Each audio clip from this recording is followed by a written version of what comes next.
Masarap magkaroon ng best friend. May taong poprotekta sa'yo, may taong magpapasaya sa'yo, pero handa mo bang itaya ang pagkakaibigan para sa hinahangad mong pagmamahalan?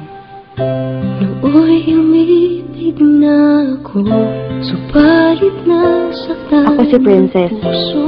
Grade 3 pa lang ako, palagi ko ng kaklase si Ivan.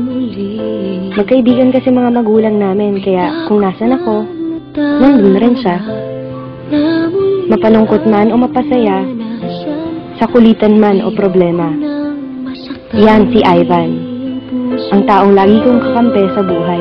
Ngunit nang ikaw ay makilala, biglang napago ang nadarama. Para sa'yo, ako'y ibig pang muli. Dahil sa'yo, ako'y ibig ng muli. Ang aking puso'y pag-ingatan mo. Dahil sa ito'y muling magmamahal sa'yo. Para lang sa'yo. Isang araw,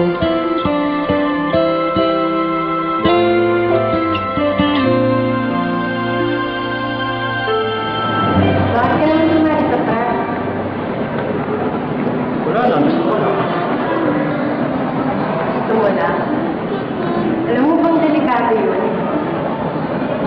Alam ko naman ang pinapasok ko. Ang dami-dami sumasali sa ulat. Ano ko ba? Ang tulad mo Matapos ang araw na yun, iba, at sa'yo lamang nakita ang tunay na pag-ibig na aking hinahanap. Buti na lang ika'y nakilala. Binago mo ang nadarama. di mo siya nagpaparamdam. Di mo siya nagte-text. Di ko na rin siya nakikita sa school.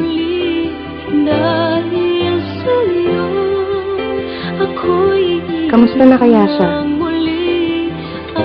Pinuntahan ko siya sa bahay nila. Pero hindi ko siya naaabutan. Namimiss ko na yung best friend ko. Namimiss ko na si Ivan, ang lalaking lihim kong minamahal. Hanggang isang araw, ano ba talaga nangyayari sa'yo, Ivan? Bakit? Wala. May hindi ka sinasabi sa akin eh. Ano ka na ako sabihin sa'yo? Ba't di ka na pumapasok? Ba't di ka na nagpaparamdam sa akin? Ba't di ka nagre-reply sa mga text mo, Ivan? Ivan! Ano ba talaga nangyayari sa'yo? Ba't ka ba nakangirap sa buhay ko? Ano ba kita?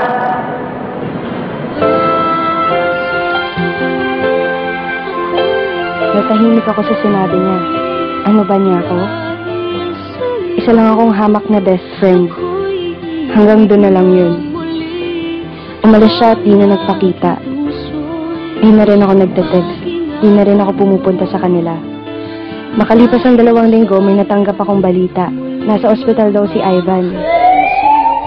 Malubha ang lagay. Para lang sa'yo, ako'y di na muling mag-iisa. Ikaw na nga ang hinihintay ng puso ko. Para sa'yo, ako'y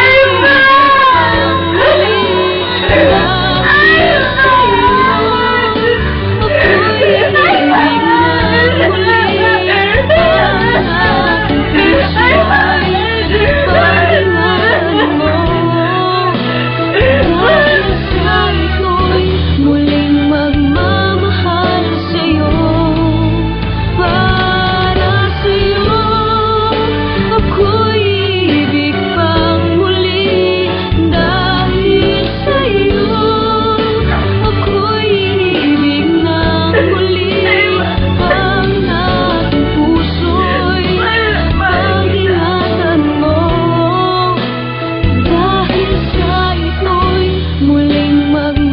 ako ng cellphone ni Ivan. Pare, huwag niyong papakilaban ng best friend ko. Ginawa ko naman sinabi niyo, di ba? Nalihan ko na siya. Basta huwag niyo nang gagalawin si Princess. Mahal na mahal ko yun.